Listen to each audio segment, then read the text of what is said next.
সালাম আলাইকুম রহমতুল্লাহ। এমআরসিবি পার্ট 2 এবং এমআরসিবি পার্ট 1 পরীক্ষা এর মধ্যে কিন্তু রয়েছে অনেক পার্থক্য। সো যারা এমআরসিবি পার্ট 1 শেষ করে ফেলেছেন, ভাবছেন যে পার্ট 2 প্রিপারেশন নেবেন, কিভাবে পার্ট 2 প্রিপারেশন শুরু করতে পারেন, কি কি রিসোর্স আপনি ব্যবহার করতে পারেন, কোন কোন ওয়েবসাইটগুলো আপনার জন্য হেল্পফুল হবে, এই সমস্ত জিনিস ইনশাআল্লাহ আজকের ভিডিওতে আলোচনা করব। তো প্রথমত আলোচনা করি যে পার্ট 1 এর সাথে পার্ট 2 আপনি কি কি কম্পারিজন দেখতে পাচ্ছেন। পার্ট 1 এ যখন আপনি পরীক্ষা দিচ্ছেন, আপনার প্রশ্নগুলো থাকে হচ্ছে টু দা পয়েন্টে, অর্থাৎ আপনাকে একটা নির্দিষ্ট ক্লিনিক্যাল ডায়াগনোসিস জিজ্ঞেস করতে পারে, ফার্স্ট লাইন ম্যানেজমেন্ট সম্পর্কে জানতে চাইতে পারে, অথবা কোনো একটা কমপ্লিকেশন সম্পর্কে জানতে চাবে। এবং এছাড়া এমআরসিবি পার্ট 1 এ এরকম আরো কিছু প্রশ্ন আসে যেটা সরাসরি ক্লিনিক্যাল না।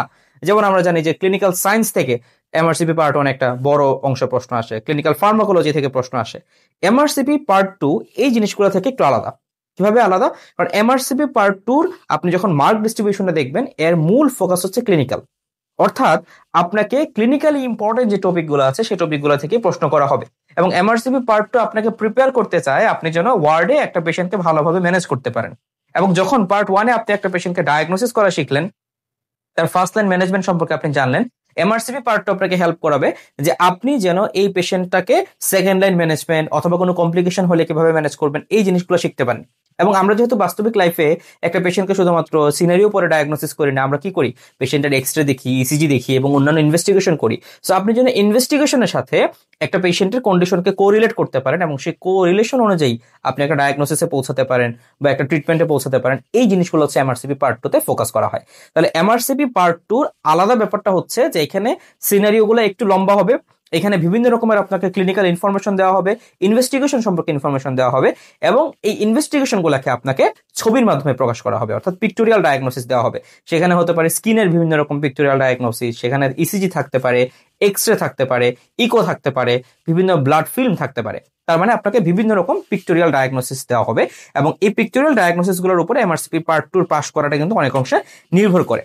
এরপরে আপনাকে এমআরসিপি পার্ট 2 তে সবচেয়ে গুরুত্বপূর্ণ যে জিনিসটা দেখতে চাইবে সেটা হচ্ছে একটা ডিজিজের সাথে আর একটা ডিজিজকে আপনি ডিফারেন্সিয়েশন করতে পারেন কিনা। দেখবেন যে খুব কাছাকাছি ক্লিনিক্যাল সিনারিও বা সাইন সিমটম গুলা, এবং দেখে এদেরকে আলাদা করা খুবই কঠিন। একটা বা দুইটা সিম্পল ক্লু আছে যেটাতে আপনি এই দুইটা ডিজিজকে আলাদা করতে পারবেন। এইটা এমআরসিপি পার্ট 2 তে বেশি দেখে যে আপনি দুইটা ডিজিজকে একটা থেকে আরেকটাকে পৃথক করতে পারেন কিনা, প্রত্যেকটা ডিজিজ সম্পর্কে আপনার আলাদা ধারণা আছে কিনা, এবং আপনি যে একটা ডিজিজের স্টেপ ওয়াইজ ম্যানেজমেন্ট করবেন প্রত্যেকটা ম্যানেজমেন্ট সম্পর্কে আপনার ধারণা আছে কিনা, কখন কোন পেশেন্টকে কোন ম্যানেজমেন্ট স্টেপে যাবেন, সেটার প্রোস কি, সেটার কোনস কি, এই জিনিসগুলো আপনাকে জানতে চাইবে।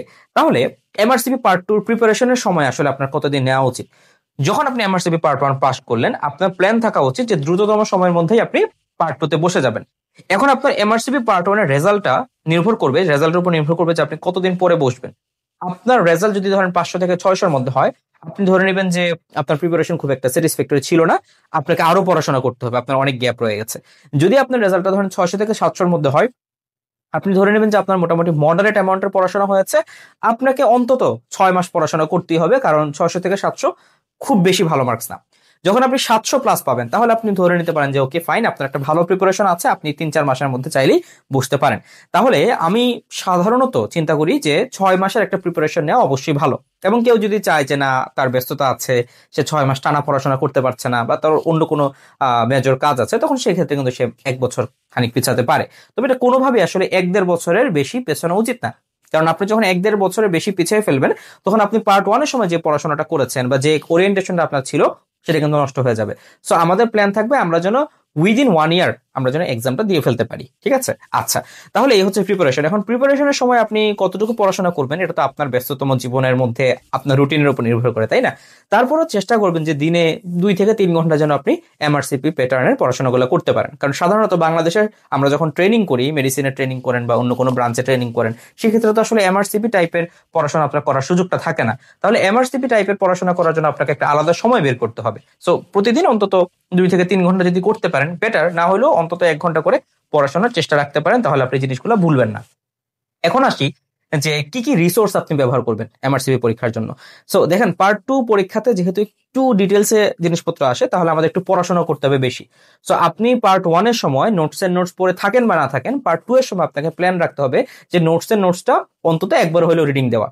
কারণ নোটসের মধ্যে আপনি অনেক ইম্পর্টেন্ট ইনফরমেশন গুলা পাবেন গুছানো আকারে, এবং যেটা পরীক্ষার জন্য বেশি গুরুত্বপূর্ণ প্রিভিয়াস ইয়ারের কোশ্চেন গুলা সহ এখানে আপনি পেয়ে যাবেন, এবং এগুলো কিন্তু বিভিন্নভাবে কালার কোডেড থাকে। তো এমআরসিপির যে নোটস এন্ড নোটস মানে ডক্টর হাম্মাদ স্যারের যে নোটস এন্ড নোটস, এটা কিন্তু 3rd এডিশন আছে এবং 4th এডিশন রিসেন্টলি বের হয়েছে। তো 4th এডিশনটা হচ্ছে বাংলামেড পাবলিকেশন থেকে আপনারা দেখতে পারবেন। 3rd এডিশন এবং 4th এডিশনের মধ্যে আপনি যে কোনো একটা চয়েস করলেই হয়, ঠিক আছে। 4th এডিশনের ট্রিটমেন্ট মডালিটি গুলো কিছুটা আপডেট করা হয়েছে, যেহেতু এটা বছরখানেক পরে এসেছে।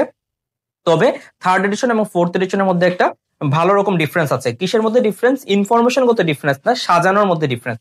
3rd এডিশনে আপনি যদি দেখেন, 3rd এডিশনটার মধ্যে অনেক বেশি কালার করা ছিল, যে কোনটা বেশি ইম্পর্টেন্ট, এবং বিভিন্ন রকম বক্স করা ছিল, লাল হলুদ এরকম কালার করা বক্স করা ছিল। এইটা আপনি 4th এডিশনে পাবেন না।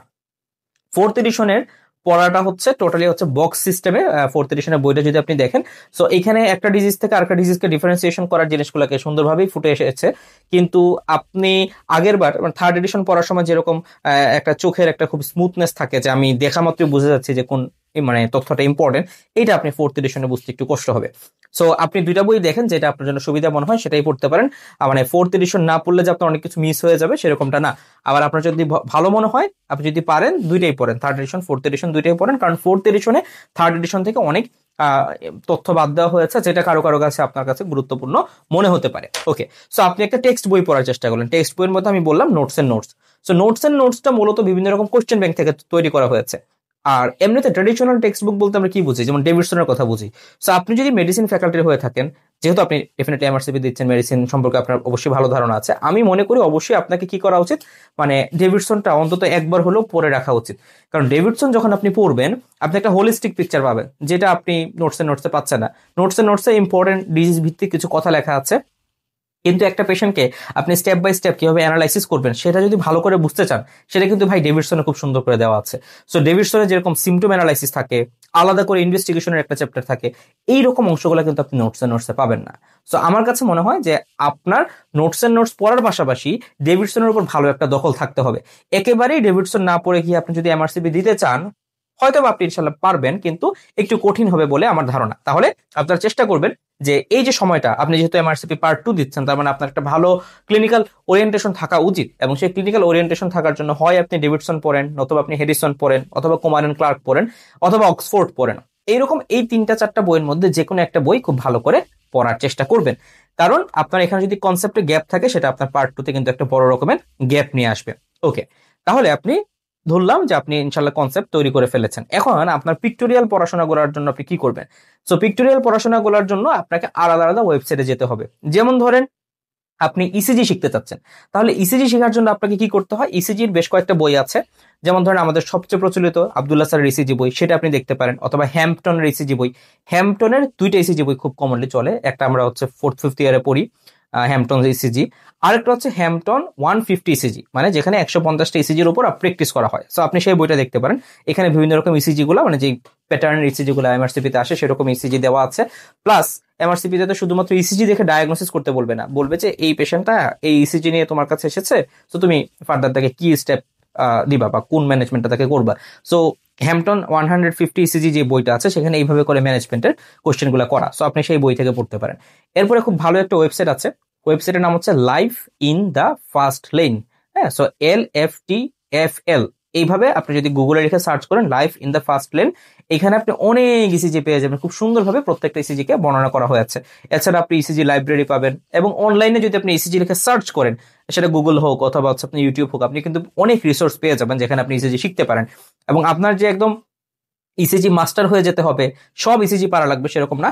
এমআরসিপি পরীক্ষার জন্য কমন কিছু ইসিজি আপনাকে জানলেই হবে। এমআরসিপি পরীক্ষার জন্য ধরেন সকল ধরনের এমআই তো অবশ্যই আপনাকে লাগবে, সকল ধরনের এরিথমিয়ার ইসিজি আপনার লাগবে।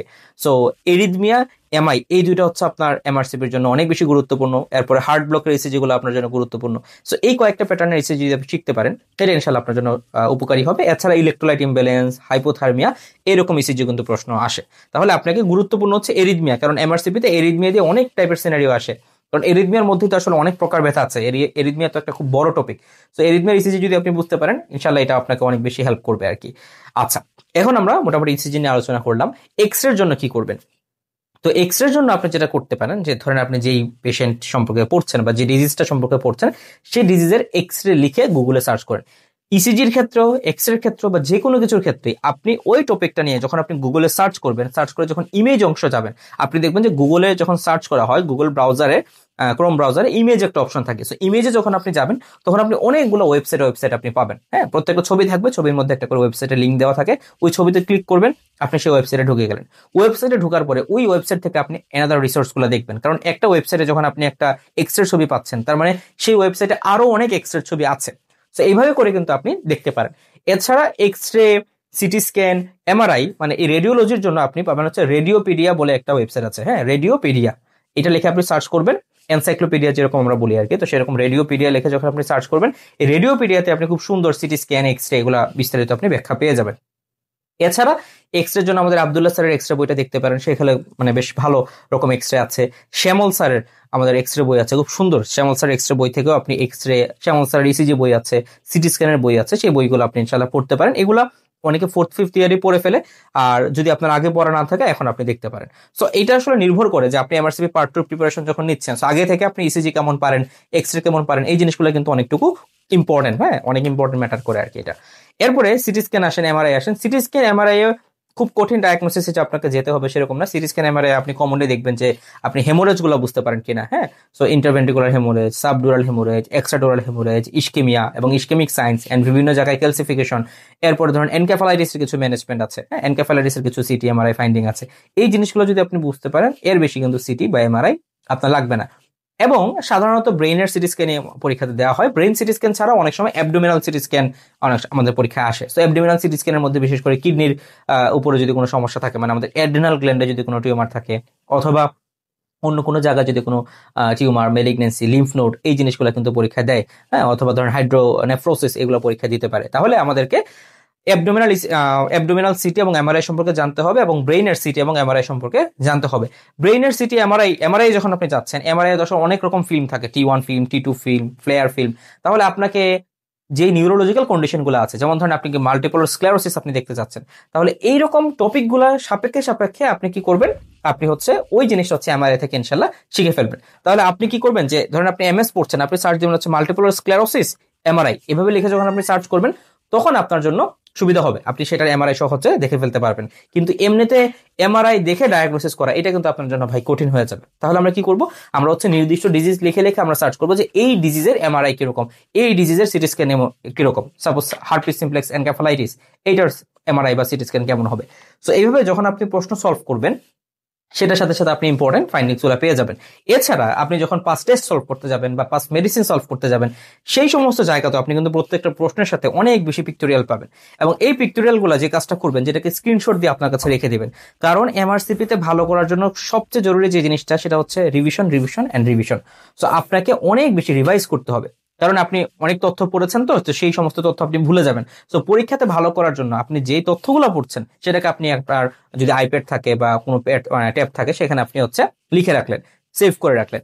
এবং এইটা সেভ করলে যে সুবিধাটা হয়, পরীক্ষার আগে খুব দ্রুততম সময় আপনি দেখে ফেলতে পারেন। খাতা কলমে আসলে এইভাবে ছবিগুলো সেভ করা যায় না। তো আমি রিকোয়েস্ট করবো আপনাদেরকে যে দুইটা কাজ করতে পারেন। যেমন আমি আমার সময় যেটা করেছি, যে টেলিগ্রাম একটা চ্যানেল খুলে ফেলেছিলাম। আমার নিজের একটা টেলিগ্রাম চ্যানেল আছে, ডক্টর সিফাতস একাডেমিক। সো এই চ্যানেলে আমি কি করতাম, আমি যখনই এমআরসিপির পার্ট 2 একটা পড়া পড়তাম বা একটা কোশ্চেন সলভ করতাম, তখন আমার কাছে মনে হচ্ছে, দেখেন সবসময় তো আমি ট্যাব নিয়ে পড়তে পারবো না, কারণ আমি কোশ্চেন সলভ করলাম ধরেন ল্যাপটপে বা মোবাইলে। তো এখন এই মোবাইলে যে স্ক্রিনশটটা তুললাম, তো আমার মোবাইলের মধ্যে কিছু ডকুমেন্ট থেকে গেলো, আমার ল্যাপটপে কিছু ডকুমেন্ট থাকলো, আমার ট্যাবে কিছু ডকুমেন্ট থাকলো, আমি এতগুলো কিভাবে পড়বো। তাহলে আমি দুইটা ভাবে এটাকে সলভ করতাম। একটা হচ্ছে আমি ট্যাবে যখন পড়তাম, তো সবকিছু ট্যাবের নোটের মধ্যে লিখে রাখতাম। 2 নম্বর হচ্ছে আমি যখন মোবাইলে পড়তাম, সো মোবাইলে কোশ্চেনটা সলভ করলে যেটা উত্তর বা যে জায়গাটা আমার কনফিউশন ছিল বা যেটা আমার শিক্ষণীয় পয়েন্ট, সেটা আমি ট্যাবে লিখে রাখতাম। আর যখন আমার লেখার কোনো উপায় থাকতো না, তখন আমি কি করতাম, সেই জিনিসটা স্ক্রিনশট নিয়ে আমার নিজের টেলিগ্রাম চ্যানেলে আপলোড করে রাখতাম। তো আপনার একটা টেলিগ্রাম চ্যানেল হতে পারে, আপনার একটা টেলিগ্রাম গ্রুপ হতে পারে।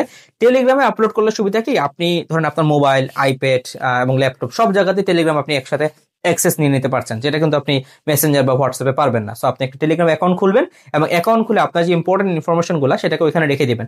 এবং এটার আরেকটা সুবিধা হচ্ছে, গ্রুপে বলেন বা চ্যানেলে বলেন, আপনি যখন ওইখানে সার্চ করবেন, টেলিগ্রামের গ্রুপ বা চ্যানেলের মধ্যে সার্চ অপশন থাকে। সো আপনি সার্চ করলে কিন্তু আপনার সেই ইনফরমেশনটা আপনি পেয়ে যাচ্ছেন, এবং যেটা পরীক্ষার আগে আপনাকে রিভিশন দিতে ইনশাল্লাহ হেল্প করবে। সো যেখানে ছিলাম রিসোর্সের ক্ষেত্রে, তাহলে আমরা টেক্সট বই আলোচনা করলাম, ইসিজি, এক্সরে, সিটি আলোচনা করলাম, ইকো। সো ইকোর ক্ষেত্রে ইকো কমনলি এমআরসিপিতে একটা ইকো থাকে, সেটা হচ্ছে এট্রিয়াল মিক্সোমা। সো আপনি যখন ইকো দেখবেন, আপনি যদি ইকো একদম নাও বুঝেন কোনো সমস্যা নাই, ইকো দেখলে আপনি মনে করবেন যেটা হচ্ছে এট্রিয়াল মিক্সোমার ইকো। এছাড়া পরীক্ষাতে খুব একটা প্রশ্ন থাকে না।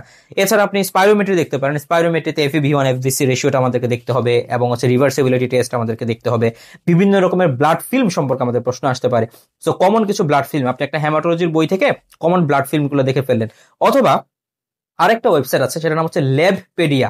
যেমন আমরা রেডিওলজির জন্য রেডিওপেডিয়া বলেছি, সো ল্যাবপেডিয়া নামের একটা ওয়েবসাইট আছে, সেখান থেকে আপনি বিভিন্ন রকম স্লাইডের ছবি আপনি পাবেন, সেখানে খুব সুন্দর করে স্লাইডের ছবি থাকে। এছাড়া আপনি আরো সুন্দর ছবি পাবেন হচ্ছে এমবোস ওয়েবসাইটে, AMBOSS, emboss. So emboss website হচ্ছে একটা পেইড ওয়েবসাইট। সো এটা ছবিগুলো দেখার সহজ সিস্টেম হচ্ছে, ধরেন আপনি মাইস্থেনিয়া গ্রেভিসের একটা পেশেন্টের ক্লিনিক্যাল সিনারিও বা এরকম একটা ছবি দেখতে চাচ্ছেন, সো আপনি দেখবেন যে মাইস্থেনিয়া গ্রেভিস এমবোস, এটা লিখে যখন আপনি গুগল করবেন, তখন দেখবেন যে মাইস্থেনিয়া গ্রেভিসের সুন্দর একটা ক্লিনিক্যাল ফিচার দিয়ে একটা ছবি দেওয়া হচ্ছে। তারা তাদের যে কালেকশন খুবই রিচ কালেকশন, কিন্তু আপনাকে একটা দুইটা আর্টিকেলের বেশি পড়তে দিবে না। সো আপনি যখন এভাবে ছবি লিখে সার্চ করবেন, তখন তাদের আর্টিকেলের ভিতরে যে ছবিগুলা, সেগুলো আপনি অনলাইনে দেখতে পারবেন। সো আপনার তো আর্টিকেল পড়ার দরকার নেই, আপনার তো টেক্সট বই আছে, সো আপনি ছবিগুলা এখান থেকে আপনি পেয়ে যাবেন। এছাড়া আরেকটা খুবই গুরুত্বপূর্ণ টপিক, সেটা হচ্ছে ডার্মাটোলজি। প্রচন্ড রকম ভাবে ইম্পর্টেন্ট, কারণ ডার্মাটোলজির সমস্ত ডায়াগনোসিসে আসবে হচ্ছে আপনার ছবি ভিত্তিক। তাহলে ডার্মাটোলজির জন্য আপনি হচ্ছে ডার্ম নেট, আপনি যখন ডার্ম নেট লিখে সার্চ করবেন, NET নেট আর কি, সো ডার্ম নেট যখন আপনি সার্চ করবেন, তখন আপনি ইনশাল্লাহ পেয়ে যাবেন। সো ডার্ম নেটের মধ্যে আপনি অনেক রকম ছবি পাবেন। এছাড়া আপনি কি করতে পারেন, ওই তো আগের কথা, যে আপনি যে ডিজিজটা পড়বেন সেই ডিজিজটা গুগল করে ফেলবেন। এছাড়া আপনি দেখবেন যে বিভিন্ন বই আছে, ডার্মাটোলজির আলাদা করে বই পাওয়া যায়। সো সেই সিনোপসিস অফ ডার্মাটোলজি, এই বইটা খুব সুন্দর, এখানে সুন্দর সুন্দর ডার্মাটোলজির কেসের আপনি ছবি পাবেন। সো আপনার রিসোর্স ম্যানেজমেন্ট শেষ। এখন আমরা আসি যে আপনি কি কোশ্চেন ব্যাংক সলভ করবেন এবং কোশ্চেন ব্যাংক কিভাবে আপনি সলভ করবেন। তো যখন আপনি কোশ্চেন ব্যাংক সলভ করতে যাচ্ছেন, আমরা জানি যে question bank commonly pass test থাকে, পাস মেডিসিন, এবং হচ্ছে BMJ, এবং হচ্ছে আমাদের পাস অন এক্সাম, এই 4 রকমের কোশ্চেন ব্যাংক আমরা পাই। এর মধ্যে পার্ট 1-এ আমরা কমনলি হচ্ছে পাস মেডিসিন দিয়ে সলভ করা শুরু করি। পাস মেডিসিনের কোশ্চেনগুলো একটু ইজি থাকে, পাস টেস্টের কোশ্চেনগুলো একটু হার্ড থাকে। কিন্তু পার্ট 2-তে ব্যাপারটা একটু অন্যরকম। পার্ট 2-তে যেটা হয়, পাস মেডিসিনের কোশ্চেনগুলা খুব সহজ সেটা বলবো না, বাট অনেক লেংদি, এবং পাস মেডিসিনের কোশ্চেন এতই লেংদি যে মেইন পরীক্ষাতে এত লেংদি কোশ্চেন থাকে না। সো আপনি পাস মেডিসিনটা এখানে একটু সেকেন্ডে রাখতে পারেন, অথবা যদি শুরুতে সলভ করা শুরুও করেন পাস মেডিসিন দিয়ে, আপনি পাস মেডিসিন একদম 100% সলভ করার দরকার নাই, আপনি একটু একটু করে করেন, অন্যান্যগুলো পাশাপাশি রাখেন, তাহলে পরীক্ষার সাথে বেশি কোরিলেট করে পাস টেস্ট এবং হচ্ছে BMJ অন এক্সামিনেশন, যেটা সেইটার কোশ্চেনগুলো। সো আপনি যেটা করতে পারেন যে পাস টেস্ট এবং BMJ অন এক্সামিনেশন, এইটার কোশ্চেনগুলো আপনি যতটুকু পারেন সলভ করার চেষ্টা করেন। এবং আমি বিনীতভাবে অনুরোধ করবো যে আপনারা যদি সম্ভব হয়, আপনি হচ্ছে সেটা অনলাইন সাবস্ক্রিপশন নেন, কারণ পার্ট 2-তে অনেক বেশি অনলাইনের জিনিসপত্র। কারণ আপনি যখন একটা পড়া পড়ছেন, সেটা একটা ছবি দেখতে চাচ্ছেন, সো আপনাকে পিক্টোরিয়াল দেখতে হবে। সো আপনি যখন ছবিতে ক্লিক করবেন, সেটা বড় হয়ে আপনার কাছে আসবে, ভালো রেজলিউশনে আসবে। সো আপনি যদি অনলাইনে সাবস্ক্রিপশন না নেন, আপনি কিন্তু সেই লিঙ্কগুলো আপনি পাবেন না, সেই ছবিগুলো আপনি পাবেন না। তাহলে সেই ছবি এবং ব্যাখ্যাগুলো যদি আপনি না পান, তাহলে কিন্তু আপনি এইখান থেকে সর্বোচ্চ ফায়দাটা নিতে পারবেন না। তো আমার কাছে পাস মেডিসিনটা ভালো লেগেছে এই অর্থে যে পাস মেডিসিন আপনি থিওরি অংশটা খুব সুন্দর করে পড়াশোনা করতে পারছেন। থিওরি অংশের সাথে এখানে AI কে ইন্টিগ্রেট করা হয়েছে, এবং আমি একটা আলাদা ভিডিও বানিয়েছি যেখানে আপনি পাস মেডিসিনকে কিভাবে আপনি পড়াশোনাতে সবচেয়ে বেশি কাজে লাগাতে পারবেন সেটা দেখতে পারবেন, এটা অবশ্যই দেখে নেবেন। তাহলে সেই প্যাটার্ন অনুযায়ী যখন আপনি পাস মেডিসিন পড়বেন, আপনার থিওরি অংশটা খুব ভালো সলভ হয়ে যাবে। এবং পাস মেডিসিনের যেগুলো খুব বড় প্রশ্ন, এগুলোকে আপনি স্কিপ করতে পারেন, এত বড় প্রশ্ন আসে না, বাট মূল থিমগুলো আপনি বোঝার চেষ্টা করবেন। এর পাশাপাশি আপনাকে পড়তে হবে পাস টেস্ট। তো পাস টেস্ট থেকে আপনি মিনিমাম চেষ্টা করবেন যে 70 to 80% সলভ করে যাওয়ার জন্য।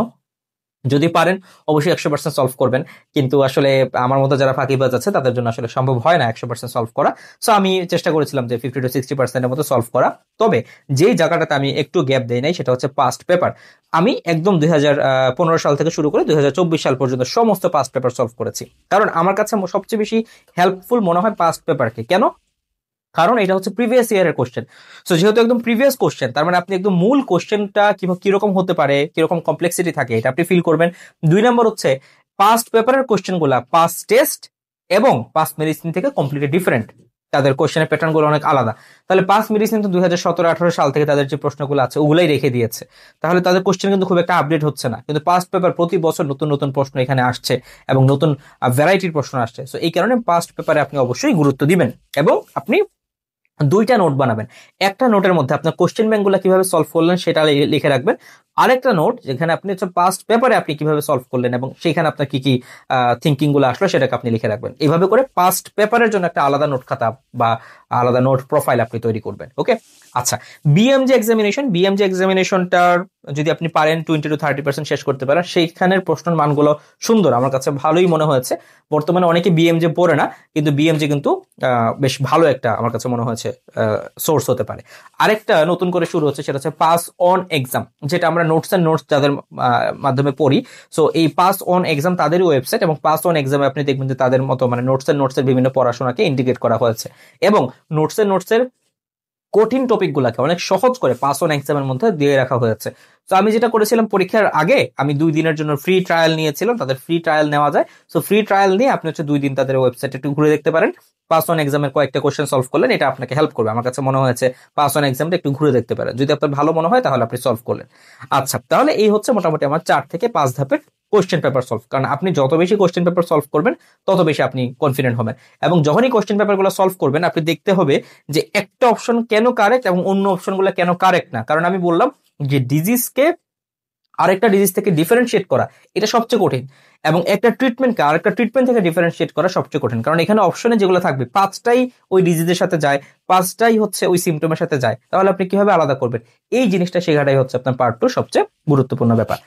আচ্ছা, এছাড়া ইউটিউব লেকচারের মধ্যে আপনি যে কোনো টপিকের উপর ধরেন হচ্ছে অসমোসিসের ভিডিও দেখতে পারেন, আপনি হচ্ছে নিনজা নার্ডের ভিডিও দেখতে পারেন, আপনি মেডিকোসিস পারফেকশনালিস্টের ভিডিও দেখতে পারেন। এই ভিডিওগুলো সবগুলোই ভালো। এছাড়া স্পেশালি আমি বলবো যে new England journal of medicine, NEJM, new England journal of medicine, তাদের একটা ওয়েবসাইট আছে NEJM। এইটা লিখে যখন আপনি সার্চ করবেন NEJM এর মধ্যে ঢুকলে আপনি দেখবেন যে সেইখানে আলাদা করে এক্সাম দেওয়া যায়, এবং সেই এক্সামগুলোতে বিভিন্ন রকম ক্লিনিক্যাল সিনারিও থাকে, বিভিন্ন রকম পিক্টোরিয়াল থাকে, এবং অনেকে এরকম বলেছে যে NEJM থেকে সরাসরি তাদের পরীক্ষাতে প্রশ্ন কমন পড়েছিল। তো নিউ ইংল্যান্ড জার্নাল অফ মেডিসিনে আপনি প্রতি মাসে আপনি একাধিক জার্নাল পাবেন, এবং হচ্ছে বিভিন্ন ক্লিনিক্যাল সিনারিও পাবেন, এবং বিভিন্ন ক্লিনিক্যাল পিক্টোরিয়াল আপনি পাবেন, এবং এই পিক্টোরিয়াল গুলোর সাথে তারা বিভিন্ন রকম অপশন সেট করে রাখে। সো আপনি এখানে একটা পরীক্ষা দেওয়ার সুযোগ আপনি পাবেন। সো আমি সবাইকে অনুরোধ করবো যে নিউ ইংল্যান্ড জার্নাল অফ মেডিসিনের যেই কন্টেন্ট গুলো আছে সেটা আপনি পড়ার চেষ্টা করবেন। এবং এছাড়া গাইডলাইনের জন্য নিউ ইংল্যান্ড জার্নাল অফ মেডিসিনের গাইডলাইন খুবই গুরুত্বপূর্ণ, ব্রিটিশ মেডিকেল জার্নালের গাইডলাইন আপনার গুরুত্বপূর্ণ, নাইস গাইডলাইন গুলো গুরুত্বপূর্ণ। সো আপনি অবশ্যই যদি কোনো কিছুর গাইডলাইন খুঁজতে হয়, আপনি 1 নম্বরে দেখবেন যে নাইস গাইডলাইন আছে কিনা, না থাকলে আপনি দেখবেন যে কোনো ইউরোপিয়ান গাইডলাইন আছে কিনা। সো নাইস গাইডলাইন এন্ড হচ্ছে ইউরোপীয় গাইডলাইন, এই দুইটা গাইডলাইনের দিকে আপনাকে হচ্ছে জোর দিতে হবে। কারণ আমরা বর্তমানে ধরেন ডেভিডসন আমাদের 24th এডিশন, সামনে ইনশাআল্লাহ 25th আসবে, হ্যারিসন 22nd চলে আসছে। সো আমাদের এই এডিশন গুলো 3-4 বছর পর পর আসে। সো আপনার কিন্তু গাইডলাইন গুলো প্রতি বছর বছর চেঞ্জ হচ্ছে। সো প্রত্যেকটা বছরে কি কি জিনিস চেঞ্জ হচ্ছে সেই জিনিসটা আমাদের খেয়াল রাখতে হবে। সো আপনি যখন সেগুলো খেয়াল রাখবেন তখন দেখবেন যে আপনার এই পড়াশোনাটা সহজ হয়ে যাবে। এছাড়া আপনি টেলিগ্রামে এবং ফেসবুকে MRCP লিখে সার্চ করলে আপনি অনেক গ্রুপ পাবেন, চ্যানেল পাবেন, পেজ পাবেন, সেগুলো আপনি ফলো করে রাখবেন। এবং সেগুলো যখন ফলো করে রাখবেন দেখবেন যে আপনি যখন ফেসবুকে ঢুকছেন, আপনার কাছে মনে হলো যে আমি একটু রিল্যাক্স করি, তখন সেই রিল্যাক্সের মধ্যে আপনি দেখবেন যে না, MRCPর একটা দুটো ইম্পর্টেন্ট ইনফরমেশন আপনি পেয়ে যাচ্ছেন। এবং যখন টেলিগ্রামে ঢুকবেন সেখান থেকে পেয়ে যাবেন, এবং এইখানে বিভিন্ন রকম এক্সপিরিয়েন্স মানুষ শেয়ার করে। সো যদি এক্সপিরিয়েন্স তাদের কাছ থেকে পান সেটা আপনার জন্য অবশ্যই হেল্পফুল হবে। পার্টনার এই পরীক্ষার জন্য আপনার জরুরি কিনা সেটা আসলে আপনি ডিসাইড করবেন। আপনি চাইলে একা একা পড়তে পারেন, এবং একা একা পড়লে যে খুব বড় কিছু লস হয়ে যাবে সেরকমটা না, আপনার টাইমের সাথে আরেকজনের টাইম নাও মিলতে পারে। সো নিজের মতো করেই পড়তে পারেন। যদি কোনো কিছুতে কনফিউশন থাকে তখন আপনাদের যে গ্রুপগুলো আছে সেই গ্রুপে জিজ্ঞেস করতে পারেন যে এই জিনিসটা কিভাবে সলভ করা যায়। কোচিং করতে হবে কিনা এটা যদি আপনার প্রশ্ন থাকে, তো কোচিং আসলে দেখেন, কোচিং এর অ্যান্সারটা সবসময় একটা জেনারিক অ্যান্সার। আপনার যদি মনে হয় যে আপনি এই সমস্ত জার্নিটাতে আপনার আরেকজনকে দরকার যিনি আপনাকে একটু হেল্প করবে, আপনার জন্য এই কষ্টগুলোকে কমাই দিবে, যার এক্সপিরিয়েন্সটা আপনাকে হেল্প করতে পারে, এবং আপনার কোনো কনফিউশন থাকলে যাকে আপনি রিচ করতে পারেন, কারণ সবার সবসময় পার্টনার থাকে না, তখন সেই ক্ষেত্রে কিন্তু আপনি কোচিং বলেন বা একজন মেন্টরের সাথে যাওয়াটা আপনার জন্য জরুরি। এবং এই কোচিং এর ক্ষেত্রে আসলে কোচিং এ অনেকে আবার মক এক্সাম দিতে চায়। আমি মনে করি যে আপনার এতগুলো কোশ্চেন ব্যাংক থাকার পরে মক এক্সাম আসলে দেওয়াটা খুব বেশি নেসেসারি কিছু না, কারণ আপনি ওই কোশ্চেন ব্যাংকের কোশ্চেনগুলো দেখবেন যে সলভ করতে করে করে শেষ করতে পারবেন না। সো কোচিং এ আপনি যদি কখনো ভর্তিও হন, আমার মনে হয় যে আপনার মূল থিম থাকা উচিত যেটা, যে আপনি থিওরি অংশটা কিভাবে ভালো করে শেষ করবেন, কারণ থিওরি অংশটা আসলে অনেকের গ্যাপ থাকে, এবং বিশেষ করে রেডিওলজি, ইসিজি, এই জিনিসগুলোতে যেন গ্যাপ না থাকে। কারণ পরীক্ষাতে খুবই কনফিউজিং কিছু ইসিজি এবং রেডিওলজির ফাইন্ডিং দেওয়া থাকে, এবং মানে ব্যাপারটা হচ্ছে কনফিউজিং এই অর্থে যে দেখবেন যে ইসিজি এবং এক্সরে এগুলো সহজ, কিন্তু অপশনস গুলো দেখলে দেখা যায় যে জিনিসটা খুবই কঠিন হয়ে যায়। এবং এমআরসিবি পার্ট 2 এক্সামের টাইম ম্যানেজমেন্টটা কিন্তু খুবই গুরুত্বপূর্ণ। এখন তো অনলাইন সিস্টেমে এক্সাম হয়, তো সেখানে টাইম ম্যানেজমেন্টে আরো বেশি সমস্যার সৃষ্টি হতে পারে। সো আজকের ভিডিও অলরেডি অনেক লেংদি হয়ে গেছে। আপনি এমআরসিপি পার্ট 2 অনলাইন এক্সাম কিভাবে দিতে পারেন, বা এখন তো পার্ট 1 অনলাইনে হচ্ছে, সো পার্ট 1 বা পার্ট 2 অনলাইন এক্সামটা কিভাবে দেওয়া যায় এবং সেখানে আপনি কি কি ট্রিক্স মেনটেন করবেন, সেই জিনিসটা আমি ইনশাআল্লাহ আরেকটা ভিডিওতে আলোচনা করব। এবং পার্ট 1 এ এক্সাম নিয়ে আমি কিন্তু এর আগেও আরো কিছু ভিডিওতে আলোচনা করেছি। সবাই ভালো থাকবেন। আপনাদের কোনো সাজেশন থাকলে অবশ্যই আমাকে জানাবেন। আসসালামু আলাইকুম, আল্লাহ হাফিজ।